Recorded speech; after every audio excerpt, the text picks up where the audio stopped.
Bueno, volvemos al tema que les había prometido. Me dice la señora Lali, nuestra productora, que ya lo tengo en línea, a quien hemos invitado justamente para hablar del tema que yo comentaba en el bloque anterior, y que tiene que ver con el tema de la economía, y como decimos siempre, de eso nos gusta conversar para que me cuente a mí, le cuente a ustedes, con conocimiento de causa, cómo son las cosas. Y para eso lo hemos invitado nada más y nada menos que a un economista, doctor en economía, y también a la vez es diputado de la provincia de Salta. Estoy hablando del economista, el doctor Julio Moreno. Julio, ¿cómo te va? ¿Cómo estás, mi amigo? Un placer, Daniel, poder escucharte y poder comunicarme contigo y toda tu audiencia. Muy bien, gracias a Dios. Bueno, para nosotros es un placer, sabe que es así, Julio, Bueno, así que bueno, te queremos escuchar, mi querido doctor Julio Moreno, porque yo hablaba hace rato de lo que es este tema de la inflación, y hacía un raconto desde el año 83 más o menos. Hablemos de democracia, no hablemos antes. Y nunca se le pudo poner el cascabel al gato, como decimos, y a pesar de que vos los escuchás en la televisión, son tus colegas, vos sos también un prestigioso economista, y yo digo, ¿por qué no se pueden juntar todos de una sola vez y decir, che, a ver, resolvamos este tema? Hoy el gobierno nacional anunció que van a fijar una nueva meta inflacionaria, porque aquella del 29.29% que hablaron al comienzo de la gestión se le voló por los aires. ¿Qué hay que esperar a partir de ahora con esto, Julio? Bueno, mira, primero, al margen de pensar, hablar de qué es lo que se viene, o sea, al margen de que venimos viviendo con inflación y que ya somos campeones para la inflación, vamos a hablar, o sea, por lo menos voy a referirme a qué viene para pasado mañana, qué es lo que podemos esperar. Para que tengamos una idea, se hizo ya, consultoras serias ya han hecho encuestas y la mayor preocupación que tiene la gente hoy, en este momento, se llama la inflación y la pérdida del valor adquisitivo de su dinero, ¿no? Sueldo, ahorro o lo que sea. Entonces, en segundo lugar, el tema de la pandemia, obviamente la vacuna, que es otro de los temas que también preocupan, pero te digo, lejos y primero está el tema de la inflación. Hoy acá vemos cuál es, o sea, en base al anuncio que van a reprogramar o van a pensar la inflación, el gobierno tiene muy claro que cuando a mí me preguntan que no tienen plan, le digo, no, sí tienen plan. ¿Cuál es el plan? El plan se llama llegar a las elecciones y tratar de ganar. Ese es el plan concreto que tiene hoy el gobierno. Ahora veamos cuáles son las herramientas que van a empezar a implementarse a partir de ahora para poder llegar con una sensación, ese mal humor social, de que la gente, en definitiva, lo que le preocupa sobremanera es justamente el tema de la inflación. Entonces, el gobierno tiene 3 o 4 herramientas que ya las está implementando, y entre ellas te puedo decir que la primera herramienta es el aumento o dar dinero a toda la gente a través de los planes, ¿cierto? O sea, fíjate, los planes, los bonos, etcétera, que les están dando, obviamente eso va a generar mucho más circulación, más dinero. Bueno, sabemos que cuando hay mucho más dinero y no hay oferta para comprar esos bienes, es inflacionario. Esa es una de las herramientas. Después, otra de las herramientas es también incrementar los subsidios a las empresas prestadoras de servicios, llamarle concretamente la luz, el agua, el gas. No solamente allá en Salta, más concretamente te diría en Capital Federal y el Gran Buenos Aires. ¿Para qué? Para que la gente, digamos, que tenga esa sensación de que el sueldo le alcance y tenga que pagar pocos servicios y pueda disponer para gastar otra cosa, o sea, incentivar el mercado interno y empezar a moverlo. Esa sería la segunda herramienta. La tercera herramienta es tratar de renegociar a través de convenciones colectivas de trabajo los aumentos, ya con la inflación cercana al 48%, algunos ya dicen de que es más del 50%, pero los nuevos convenios que se están haciendo están entre un 40 y un 45% de la inflación. O sea, el planteo es decir, señores, este es un plan, como yo le digo, bebé, vamos viendo, o un plan, como le dicen, un plan que son de los 100 días para llegar a las inversiones, y bueno, a las elecciones, y obviamente el otro planteo es decir, bueno, un plan embarazo, porque cuando ya tengamos las elecciones acá, ya vemos qué es lo que vamos a hacer. Ya también anunciaron de que va a haber un compromiso de pago, porque acá hay dos temas muy serios, concretamente, Daniel, que es la renegociación de la deuda con el Club de París, con el Fondo Monetario Internacional, y la gran cantidad de intereses que hay por los títulos públicos en moneda nacional, que incluso te diría que el hecho de que haya mayor inflación a la pronosticada es un muy buen negocio para el gobierno. ¿Por qué? Porque la licúa a la deuda que tiene con estos bonos y estos títulos. Eso es, en principio, decir, bueno, estamos fogoneando o sabemos que va a haber una inflación. Esta inflación podemos poner metas o no metas, pero en definitiva no hay medidas para controlar la inflación. Entonces, el planteo es decir, bueno, llegamos a las elecciones, gana quien gana, mejoramos el mal humor social, bueno, pero de acá en más, o sea, después que sean las elecciones, nos tenemos que sentar con el Fondo Monetario en serio a hablar. El Club de París es muy poca, no es significativa la deuda. ¿Qué vamos a hacer con todos los títulos que se están, fortunas que se está pagando de intereses? Y eso es todo emisión monetaria.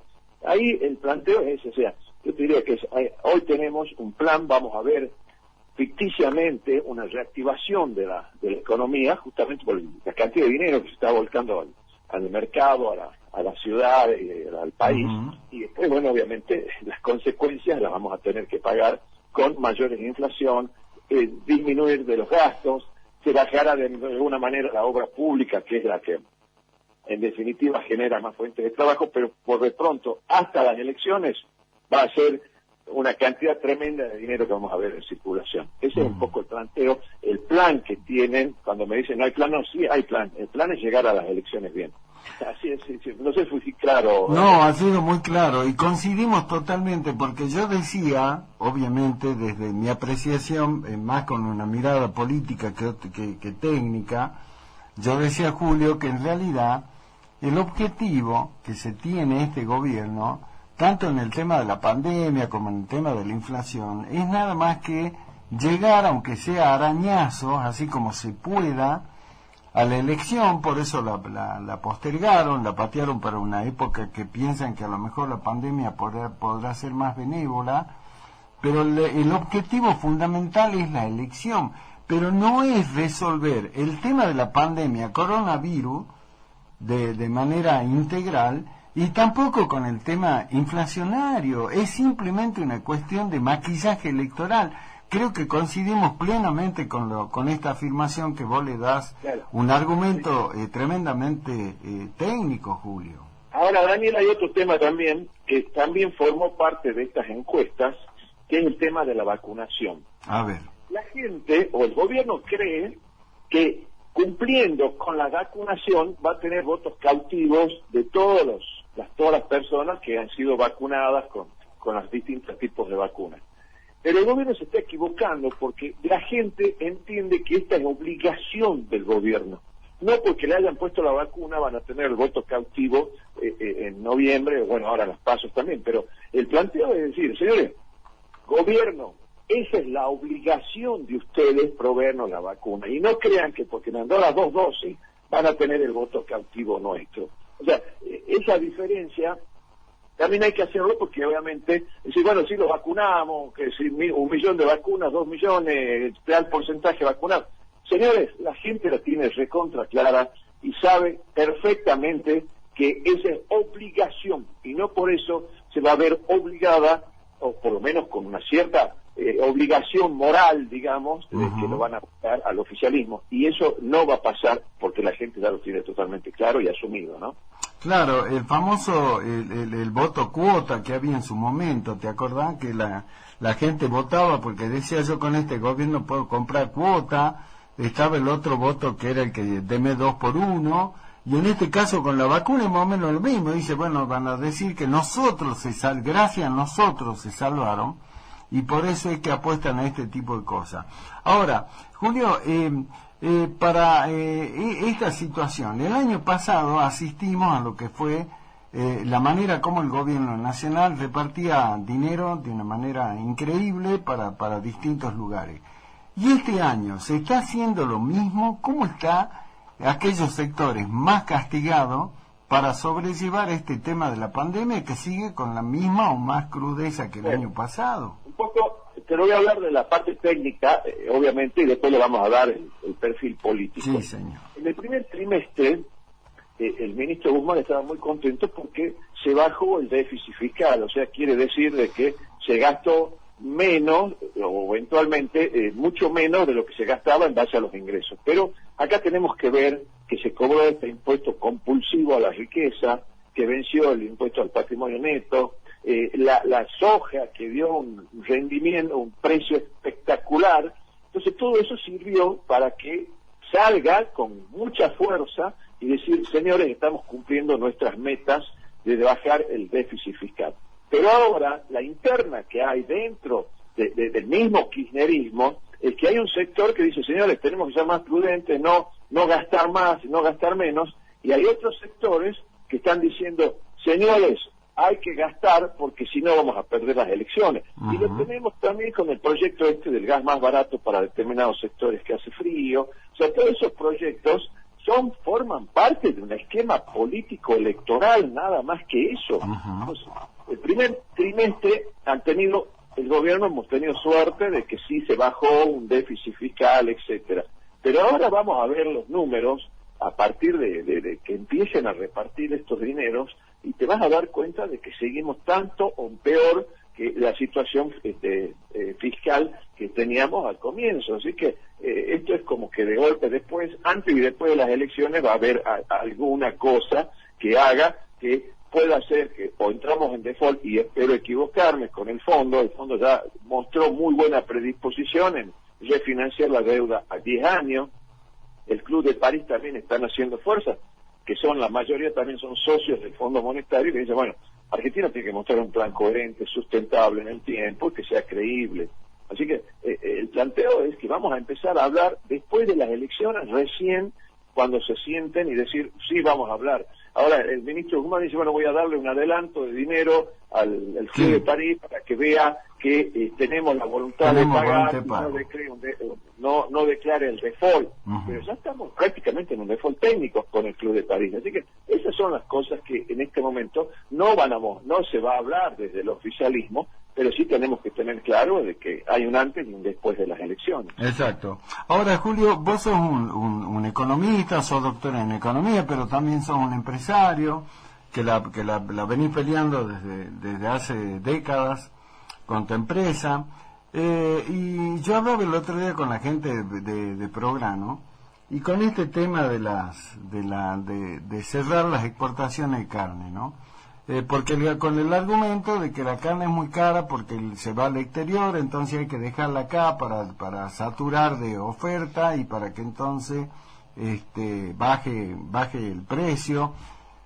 Y yo digo, me decía la gente del Prograno, eso es mentira, el tema no pasa por ahí. Ahora bajaron, o sea, limitaron un poco menos la exportación, pero pusieron algunos cortes que no se podrán exportar. ¿Cuál es la verdad del tema, Julio?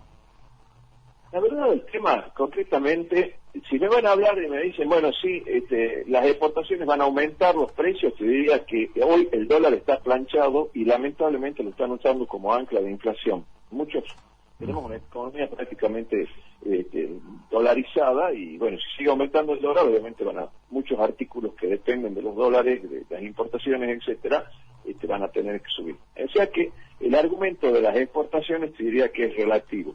Lo que sí es el planteo, es decir, hay una inflación, no solamente el que produce el animal tiene que pagar o tiene que darle pasto, pagar sueldo, pagar luz, transportes, etcétera, y eso va a influir en la determinación del precio de la carne.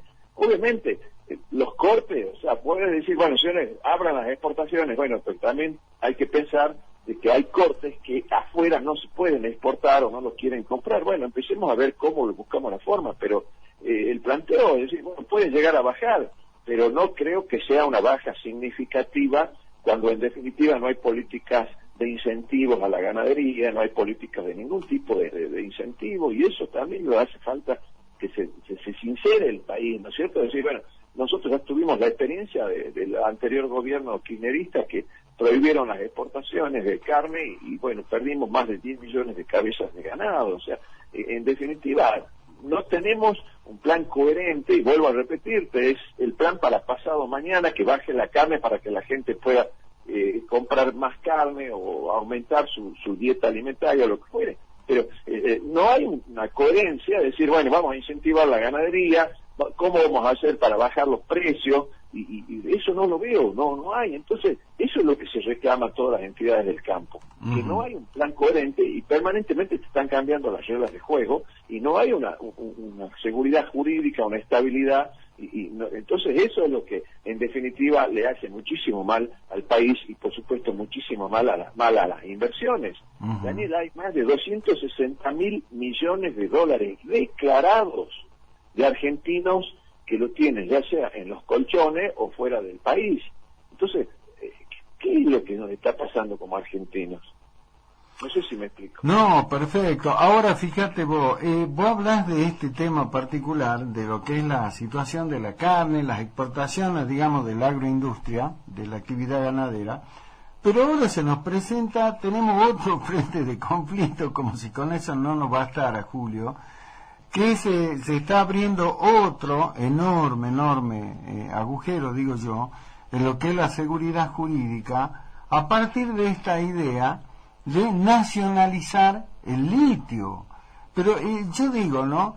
Los que están en las bancas del Congreso, los que están en los despachos oficiales del gobierno nacional, que no miran la realidad, no ven que nos provocan un daño terrible.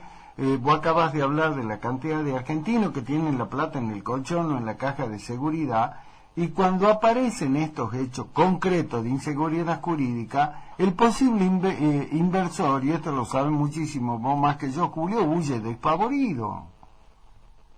Mira, es un tema muy preocupante, por justamente si hablamos de seguridad jurídica, de estabilidad, respecto a las reglas de juego, que en este momento, cuando hay inversiones, muchísimas inversiones ya programadas, vengan a decir que se va a nacionalizar, pero que por el hambre fiscal que tienen, esto es una locura lo que está pasando, porque es tanta la necesidad de hambre fiscal que tienen de recaudación, y no solamente te digo con el tema del litio, también te digo con la ley de biocombustibles, y este es un tema que la gente se tiene que enterar de por qué hay tanto lobby que se está haciendo en la Cámara de Diputados, porque senadores aprobó perfectamente por unanimidad la renovación de la ley de la mezcla del 12% y 10% de los biocombustibles. Acá hay una realidad. Al país le conviene más que se exporte la soja y el maíz y que los productores de petróleo vendan más petróleo en el país, porque eso le va a generar divisas de las exportaciones de maíz y de las exportaciones de grano de soja de todos los alimentos que estamos produciendo, le generan alimentos ya, habiendo hecho un cálculo de casi 4.000 millones de dólares extras, si ese dinero, en vez de volcarse a los biocombustibles, se vuelca a las exportaciones. Y obviamente sabemos lo que son las retenciones y la cantidad y la necesidad que tiene el gobierno de dólares. Entonces siguen metiendo la mano con las inversiones privadas, y el inversor privado está pensando permanentemente, puede decir, bueno, se van las inversiones, pero también, Daniel, hay que entenderlo que los inversionistas también se están yendo, no solamente las inversiones. Entonces eso es lo grave que en este momento tenemos, y esa es la preocupación que tenemos. Pero claro, pues, por supuesto. Ahora, volviendo al tema original, y ya te libero, mi querido doctor. No, por favor, Daniel. ¿Cuál es el impedimento? Porque te escuchamos acá desde hace años en 7PM, a alguien como vos, que sos una persona seria, un estudioso, un economista responsable, pero aparte, bueno, con una capacitación permanente, obtuviste tu doctorado en economía en España, y te escuchamos y sos un capo, y lo escuchamos a otros colegas tuyos y son un capo. Ahora, ¿por qué no existe la posibilidad, con tanta gente que tiene tanto conocimiento sobre esto, seguimos arrastrando el tema inflacionario, Julio? ¿Por qué no hay la posibilidad, digo yo, de un pacto de la Moncloa en el tema económico en la Argentina? Acá es muy claro, Daniel. Todos los gobiernos que entran son fundacionales. Cada uno cree que va a ser y tiene la exacto. solución. Acá no hay políticas de Estado. Todos los economistas sabemos cómo se para la inflación y cómo se baja la inflación. El tema es que el economista le dice al político, señores, esto es lo que tienen que hacer, esto va a ser. Entonces el político decide, bueno, me conviene, no me conviene, tiene un alto costo político, un alto costo social, y vemos cómo hacemos. Pero nosotros permanentemente, yo te diría, yo sé cómo se baja la inflación, es muy fácil. El planteo es que la clase política diga, señores, vamos a poner y vamos a instrumentar políticas de Estado que se van a respetar en los distintos gobiernos de derecha, de izquierda, de centro, que eso es lo que están haciendo, y tenemos los ejemplos de los países limítrofes, sin ir más lejos, políticas de Estado que sea del signo que sea, se respeten y que en definitiva sea. Así que te diría que los economistas sabemos cómo se para la inflación. El tema que es un costo demasiado alto, entonces sí, lo vamos a hacer gradual, lo vamos a hacer, pero después viene otro gobierno, ya es refundacional, todo lo que se hizo no está mal hecho, vuelven a buscar, entonces eso es lo que nos hace mal como país, por eso no crecemos, por eso cada vez estamos peor. No hay respeto, no se pone de acuerdo la clase política en políticas de Estado. Entre todos tenemos que juntarnos, señores de izquierda, de centro, de derecha, donde sea, evaluemos políticas de Estado y las respetemos, nos comprometemos. Pero no, cada gobierno es fundacional. Todo lo que trae para atrás está mal hecho y vuelvo a hacer todo nuevo. Y ese es el tema que nosotros en este momento lo estamos padeciendo, lo estamos sufriendo. Y bueno, las consecuencias están a la vista de lo que estábamos hablando, ¿no? Exacto. Ahora, claro, es mucho más fácil caer en las posturas populistas, ¿no? Más o menos, no, ¿cómo voy a anunciar esto? Yo no puedo hablar de ajuste, no puedo decir esto. Es mejor que prometa lo que yo sé que jamás se va a alcanzar, algo parecido a lo que dijo Alberto, le iba a aumentar las jubilaciones, iban a comer asado todos los días, medicamentos gratis para todo y toda y todo lo demás, que al final nunca cumplieron nada. Es más fácil eso que, como vos decías, hablarle con la sinceridad que un Estado, que una sociedad necesita. Claro, Daniel, una cosa es estar en la tribuna y otra cosa es después tener la lapicera y ver cuál es la chequera, cuánto hay, qué no hay y cuánto se hace. O sea, yo de afuera puedo decir todo y criticar a todos, pero cuando me toca sentarme en el escritorio y manejar la caja y manejar los ingresos, los egresos, obviamente la situación cambia rotundamente. Entonces todo lo prometido no sirve para nada. Entonces, cuando hablamos de políticas de Estado, es decir, bueno, sí vamos a seguir. Y lo único que va a cambiar puede ser la sensibilidad de un gobierno de centro, de derecha o de izquierda, lo que sea. ¿Para qué? Para instrumentar determinadas políticas. Vos fíjate que incluso yo ya tampoco pienso de que ya no hay más gobiernos de izquierda, de centro, de derecha. Acá son gobiernos receptores de inversiones y gobiernos no receptores de inversiones. Expulsores de inversiones. Son receptores de inversiones y expulsores de exactamente. Yo creo que por ahí viene la discusión de derecha, de izquierda, de centro. Yo creo que eso ya está totalmente perimido y en definitiva ya no se puede hablar de eso. Así que ese es el esquema, Daniel. Perfecto. Creo que las políticas de Estado nos van a salvar, pero bueno, no veo que haya intención política de que se instrumente políticas de Estado. Algún gobierno va a tener que correr el costo político y social y nadie lo quiere correr. Así que bueno, vamos a seguir navegando en este mar de incertidumbre y de tinieblas. Un horizonte terrible. La última, y lo dejo pendiente para una charla mucho más amplia y específica del tema. Sos candidato a convencional constituyente por tu partido Ahora Patria. Así que en su momento lo hablaremos, esperaremos unos días para poder abordarlo integralmente al tema, pero a vos como un dirigente político, como un legislador, sos diputado provincial, que ves como que no hay clima electoral, es como que el ciudadano de a pie le rehúye al tema de las elecciones, Julio. ¿Vos lo palpás eso en tu contacto con los ciudadanos? Sí, te vuelvo a repetir, hay un mal humor social muy fuerte. Ya la gente, hasta que le habla y decir, bueno, yo quiero hechos, no quiero más palabras, y eso es la realidad concreta, ¿no? Y lo vamos a ver ahora, este domingo creo que son las elecciones en Jujuy. Así es. La cantidad de votantes que van a ver, te diría que va a ser bastante pobre la gente que quiera participar, que se quiera comprometer, y bueno, fíjate vos que hoy muchos pueblos, yo estaba analizando también muchos pedidos de poblaciones que quieren ser municipios, y cuando les preguntas ¿y por qué querés ser municipio? Bueno, dicen porque a través del municipio vamos a conseguir trabajo.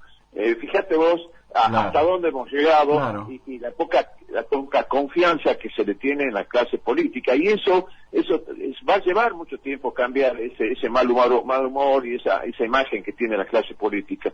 Así que, Daniel, lamentablemente esta es la realidad. No quiero hacer terrorismo tampoco, pero No, es un dato de la realidad.